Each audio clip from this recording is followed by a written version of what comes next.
आज की इस ऑनलाइन क्लास में आप सबों का स्वागत है। पिछला क्लास में हम लोग एक्सरसाइज 1.1 को सॉल्व कर रहे थे। हम लोगों ने क्वेश्चन नंबर 3 तक सॉल्व किया था। अब हम लोग इसको आगे बढ़ेंगे इससे। क्वेश्चन नंबर 4 में एचसीएफ दिया हुआ है, एलसीएम निकालना है और जिसका एचसीएफ दिया हुआ है उसके नंबर्स भी दिए गए। चलिए now we solve question number 4। दो संख्या दिया हुआ है एचसीएफ है 306 और 657 का कितना दिया हुआ है 9 और एलसीएम निकालना है। लास्ट क्लास में हम लोग पढ़े थे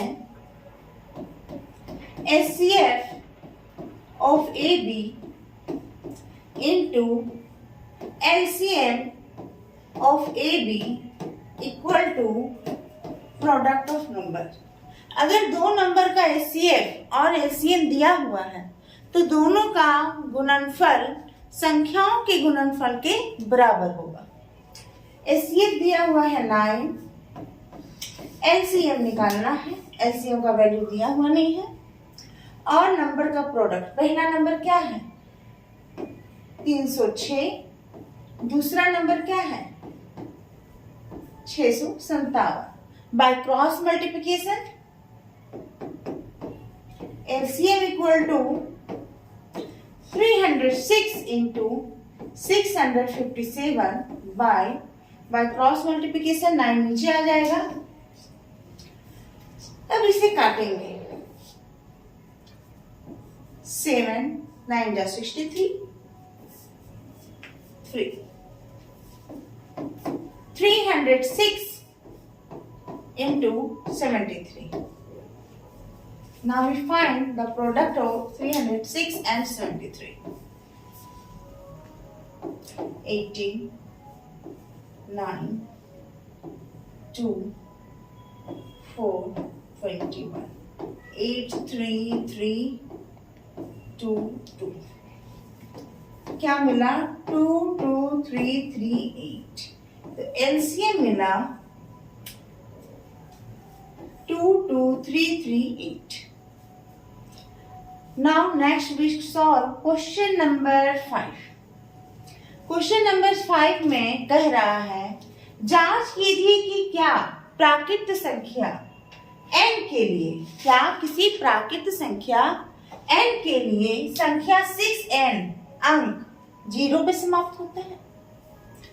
कहने का मतलब अगर कोई प्राकृत संख्या है तो n का मान क्या ले सकते हैं हम 1, 2, 3 गिनती वाली संख्या, या कोई भी अगर हम n का ऐसा वैल्यू लेते हैं प्राकृत संख्या के रूप में और 6n का वैल्यू निकालेंगे तो क्या वह संख्या 0 पे समाप्त होगी, मतलब इकाई जगह पर 0 आएगा। चलिए now we solve question number 5।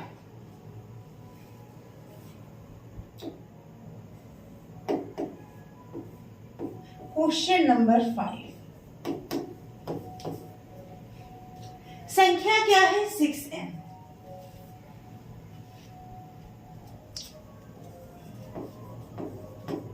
अगर 6n अंक 0 पर समाप्त होता है तब वह 10 से विभाजित होगा।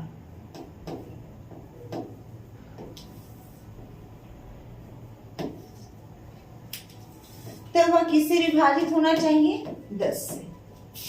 क्यों? देखिए अगर कोई भी संख्या जिसके यूनिट प्लेस में इकाई जगह में 0 है, चाहे वो कोई भी संख्या है, अगर इकाई जगह में 0 है तो वो 10 से भाग निश्चित रूप से लगेगा ही लगेगा। कोई भी संख्या अगर 0 पे समाप्त होती है तो निश्चित रूप से वो 10 से क्या होगी विभाजित होगी। अगर 6n 0 पे समाप्त होता है तो किससे विभाजित होगा 10 से। चूंकि 10 का अभाज्य गुणनखंडन क्या है 2 और 5। अगर कोई संख्या 10 से विभाजित हो रही है तो उस संख्या को 2 से भी विभाजित होना पड़ेगा और 5 से भी विभाजित होना पड़ेगा। अर्थात 6n 2 और 5 से भी विभाजित होगा। अगर कोई संख्या 10 से विभाजित है तो निश्चित रूप से उसे 2 और 5 से भी विभाजित होना पड़ेगा। चलिए यहां तक तो क्लियर हुआ। अगर 6n 0 अंक में समाप्त हो रहा है तो वो 10 से निश्चित रूप से विभाजित होगा। अगर वो 10 से विभाजित हो रहा है तो निश्चित रूप से उसे 2 से और 5 से विभाजित होना पड़ेगा। अब देखते हैं 6, इसका भाज्य गुणनखंडन कितना है? 2 गुना 3, तो 6n मतलब 2 गुना 3 का पावर n, मतलब 2 का पावर n और 3 का पावर n। 6n का अगर n का मान कुछ भी ले, 1 2 3 4 कुछ भी अगर लेते हैं तो कभी भी इसका अभाज्य गुणनखंडन में 5 नहीं आ रहा है। यहाँ 6n 2 से तो विभाजित है,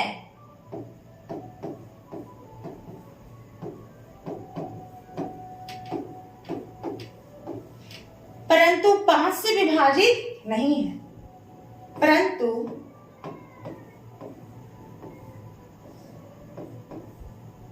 परंतु 5 से विभाजित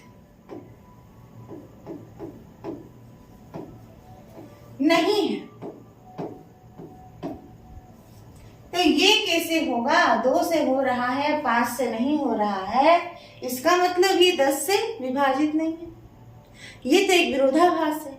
अगर 6n 0 अंक में समाप्त होता है तो उसे 10 से विभाजित होना पड़ेगा। अगर वो 10 से विभाजित हो रहा है तो 2 और 5 से भी विभाजित होना पड़ेगा।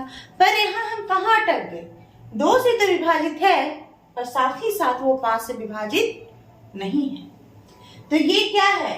यह एक विरोधाभास है। तो ये क्या है? ये एक विरोधाभास है।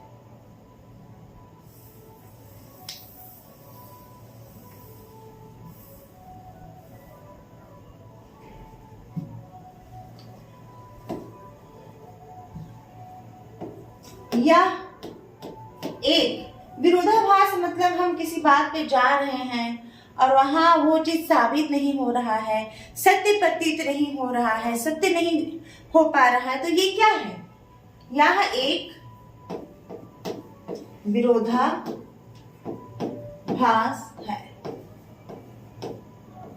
इसका मतलब 6n 0 अंक पर समाप्त नहीं हो रहा है। अर्थात 6n 0 अंक पर समाप्त नहीं हो रहा है।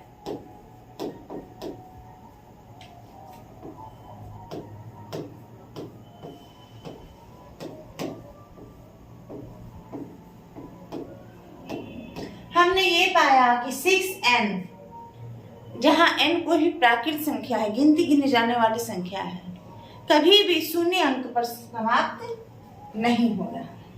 चलिए नेक्स्ट सॉल्व क्वेश्चन नंबर 6।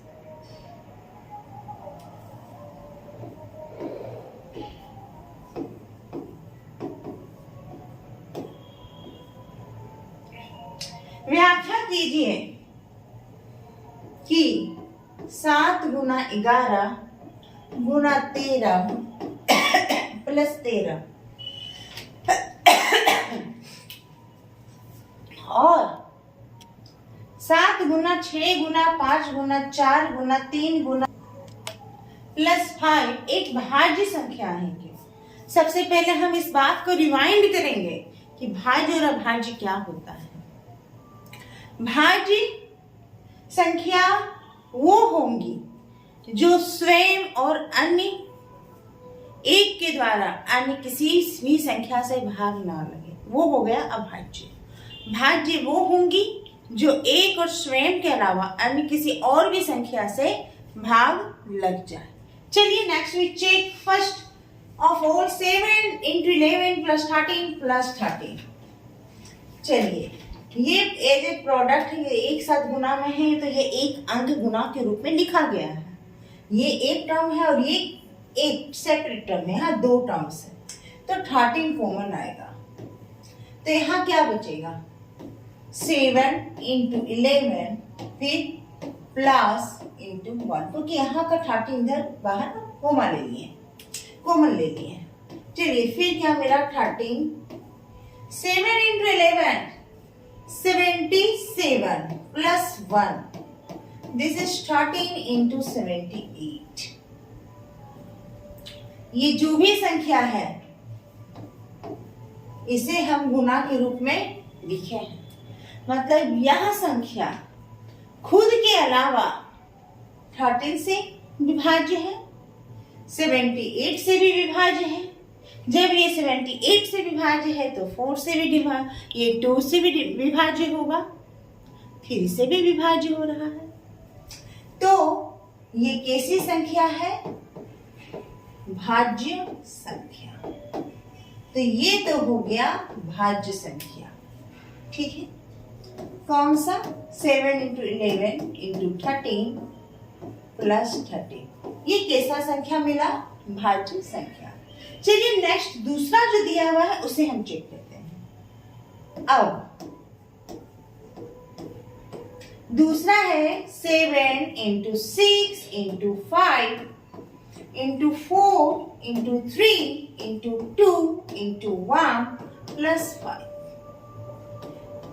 ये सब गुना के रूप में है, तो गुना के रूप में ही एक तो ये एक टर्म है, तो क्या लेंगे यहाँ पर कॉमन? 5। यहाँ से 5 हटेगा तो बाकी बच जाएगा 7 into 6 into 4 into 3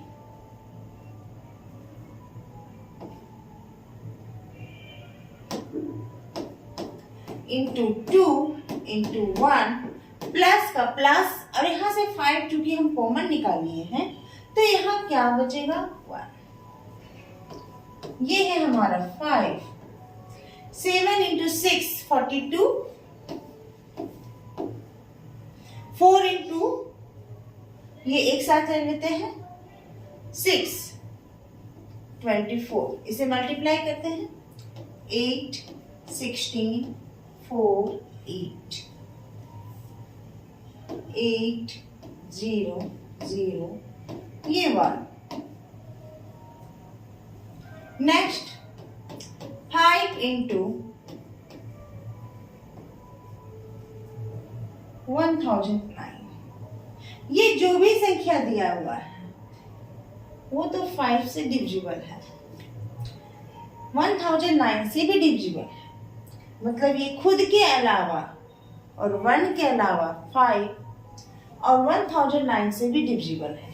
तो ये जो भी संख्या है खुद और स्वयं और 1 के अलावा अन्य भी कोई संख्याएं हैं जिससे ये विभाजित है, तो इसका मतलब ये कैसी संख्या है? भाज्य संख्या। इसका मतलब 7 into 6 into 5 into 4 into 3 into 2 into 1 plus 5 कैसी संख्या है? भाज्य संख्या।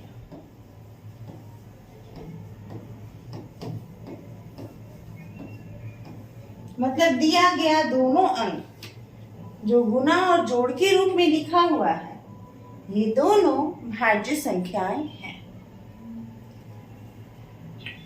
Next we solve question number 7।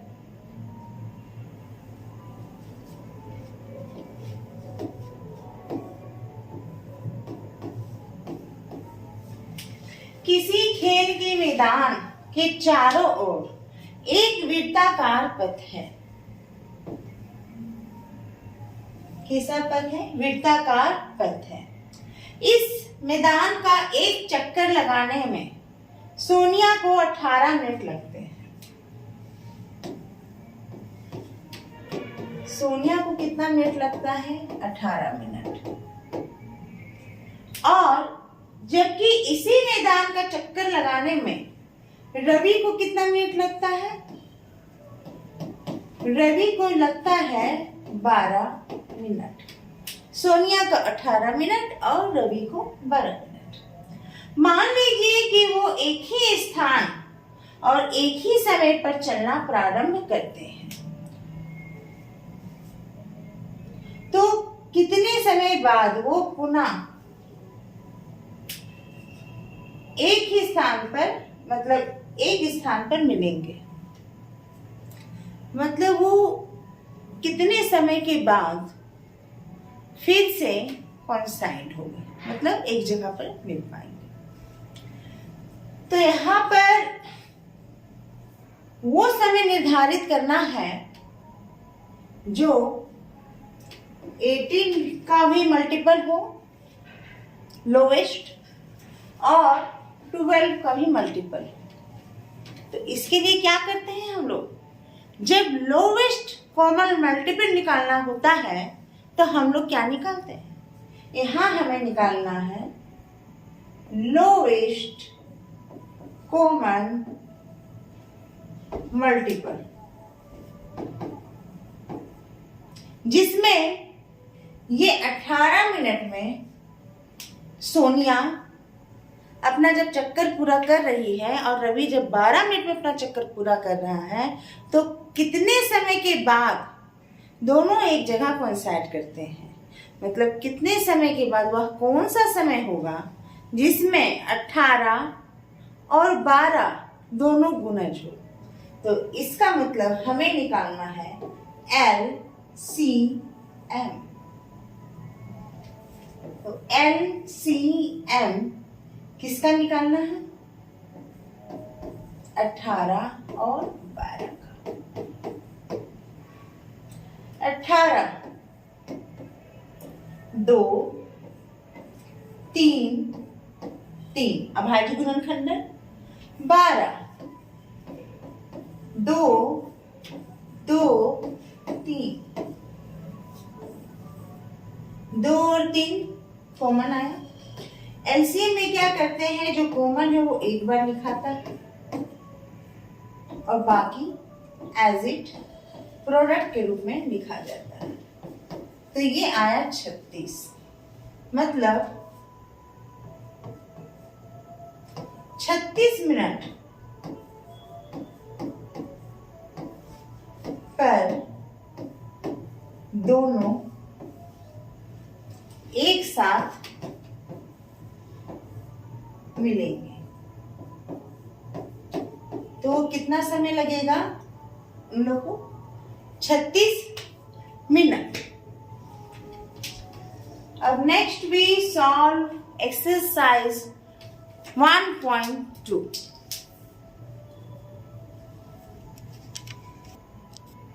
चलिए हम अगले एक्सरसाइज की ओर बढ़ते हैं।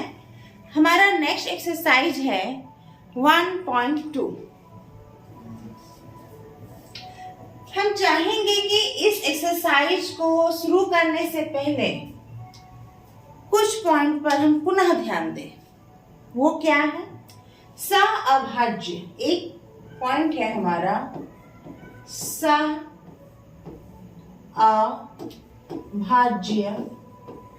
संख्या।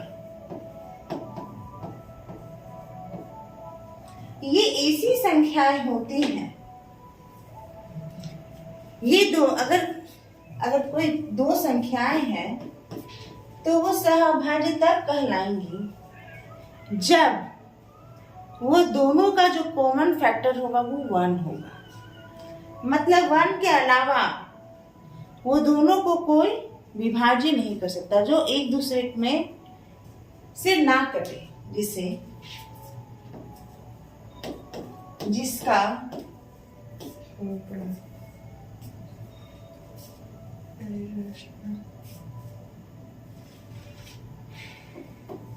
कॉमन फैक्टर 1 हो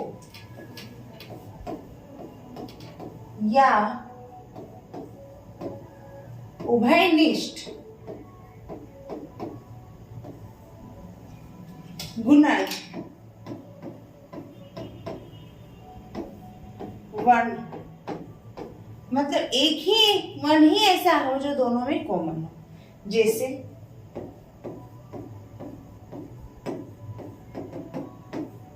2, 3। अब देखिए इसका जो कॉमन फैक्टर है सिर्फ 1 है, 1 के अलावा और कोई नहीं।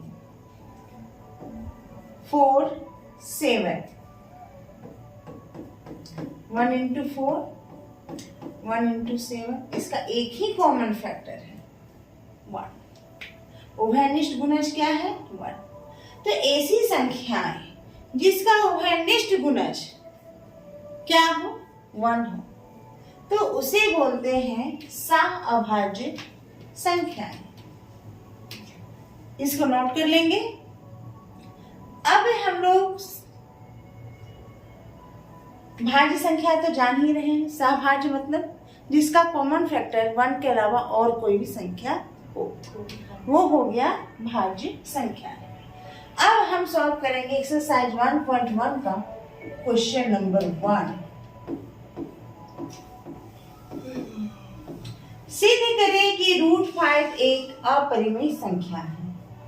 रूट के अंदर कोई भी अगर सिंगल एलिमेंट मतलब सिंगल डिजिट रहे तो उसे अपरिमेय सिद्ध करने के लिए एक अलग मेथड होता है, और उसके साथ अगर कोई भी परिमेय संख्या जोड़, घटाव, गुणा, भागा के रूप में रहे तो उसे सिद्ध करने का उसका एक अलग तरीका होता है। तो ये जो √5 एक अपरिमेय संख्या है, तो इसको सिद्ध करने के लिए सबसे पहले हम यह मानेंगे कि √5 अपरिमेय नहीं, परिमेय संख्या है। और परिमेय संख्या मानते हुए परिमेय संख्या का जो गुण होता है उसका अनुकरण करते हुए हम आगे बढ़ेंगे। फिर एक ऐसी स्थिति में पहुंच जाएंगे जहां हमारी ही मान्यता गलत साबित हो जाएगी, हम एक विरोधाभास में पहुंच जाएंगे। उसके बाद हम यह लिखेंगे कि हमारी मान्यता क्या है? गलत है। ये एक विरोधाभास। इसका मतलब √5 परिमेय संख्या नहीं, √5 एक अपरिमेय संख्या या तो परिमेय होगी या तो अपरिमेय। परिमेय मान कर अगर आगे बढ़ते हैं और वो परिमेय साबित ना हो पा रहा है, अर्थात वह संख्या परिमेय नहीं, वह संख्या अपरिमेय है। तो कहां से शुरू करेंगे? माना कि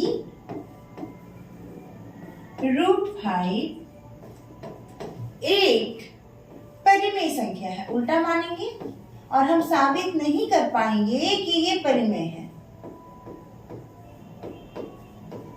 तब हमें ये मानना पड़ेगा कि ये अपरिमेय है।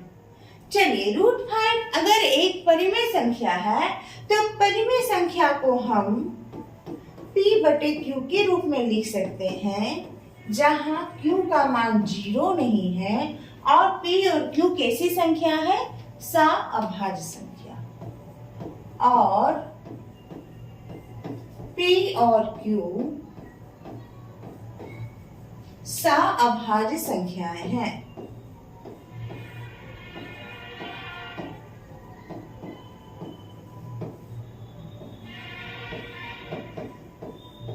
ये कैसी संख्याएं हैं? सह-अभाज्य, मतलब इन लोग दोनों का जो उभयनिष्ठ गुणज है वो 1 ही है, 1 के अलावा और कोई नहीं। चलिए, दोनों तरफ वर्ग करेंगे ताकि ये स्क्वायर रूट हट जाए। नेक्स्ट स्टेप है दोनों तरफ वर्ग करने पर, जब हम दोनों तरफ वर्ग करेंगे तो क्या होगा? √5 का स्क्वायर इक्वल टू p² बटे q²। √5 का स्क्वायर मतलब 5p square by q square by cross multiplication now we get q square 5q square equal to p square. अब ये देखिए p स्क्वायर किसके गुणज के रूप में है? 5 के गुणज के रूप में। अगर p स्क्वायर को 5 के गुना के रूप में किसी के साथ लिख पा रहे हैं तो ये काफी इजी अंडरस्टैंडिंग है कि वो 5 से विभाज्य है। p स्क्वायर को 5 के गुणज मतलब 5 के साथ गुना के रूप में लिख पा रहे हैं, गुणज के रूप में। जो संख्या किसी की गुना के साथ गुना के रूप में लिखा जाता है वह संख्या उसके गुणज से क्या होता है? विभाजित होता है। इसलिए p स्क्वायर क्या है? 5 से विभाज्य है। अगर किसी संख्या का स्क्वायर किसी संख्या से विभाज्य होता है तो वह संख्या भी उससे क्या होता है? विभाज्य होता है। इसका मतलब सिर्फ p स्क्वायर नहीं, सिंपली p भी 5 से विभाज्य है। अगर ये p 5 से भागा लग रहा है तो कितनों बार में तो लगेगा, चाहे एक बार में लगे, 2 बार में लगे, 3 बार में लगे, 4 बार, 5 बार, 6 बार, कितनों बार में लग सकता है। तो मानेंगे कि p 5 से विभाज्य है तो p को 5 से ये कितना बार में? 5 गुना a। p का वैल्यू कितना है? 5 गुना a। मतलब p 5 से भागा लगेगा, कितनी बार में लगेगा? a बार में।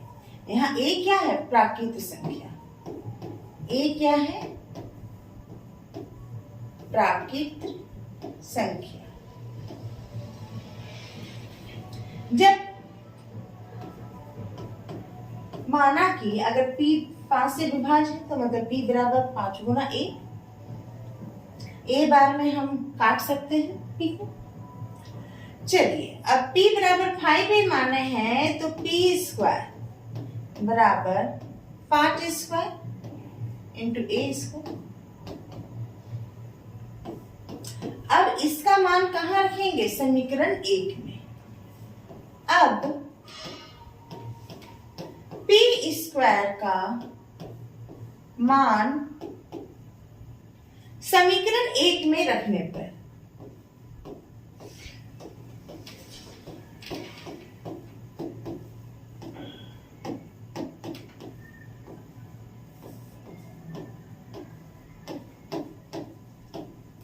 अब हम क्या करेंगे? इस p स्क्वायर का मान कहाँ रखेंगे? समीकरण 1 में।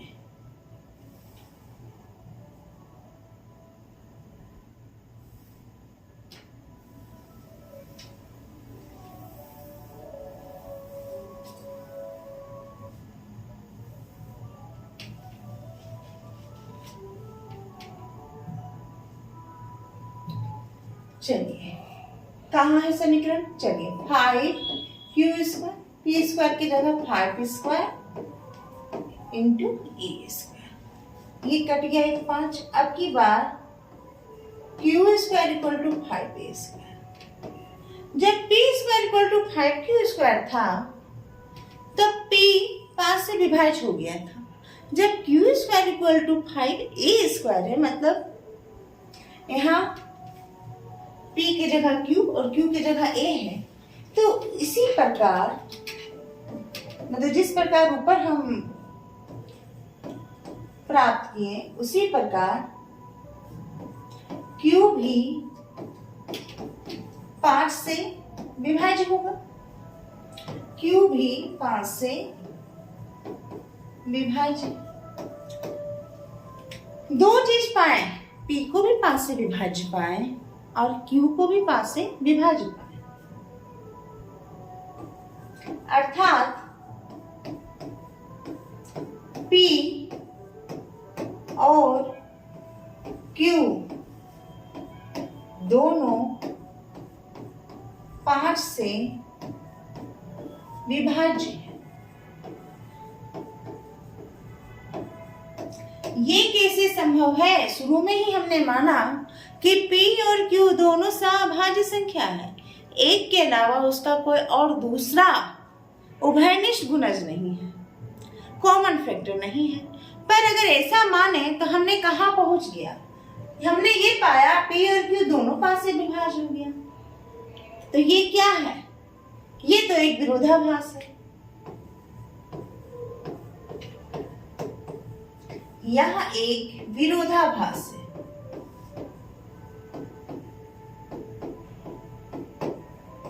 जो कि हमारी मान्यता को गलत साबित करती है। कॉन्ट्राडिक्शन में पहुंच गए हैं। इसका मतलब हमने जो सोचा वो क्या है? गलत है। जो कि हमारी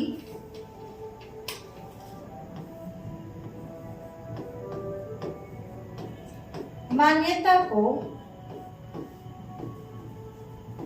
गलत साबित करती है।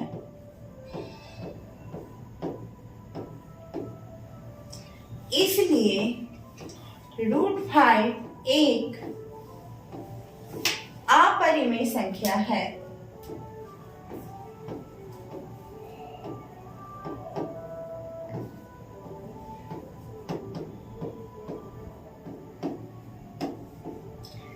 √5 कैसी संख्या है? अपरिमेय संख्या।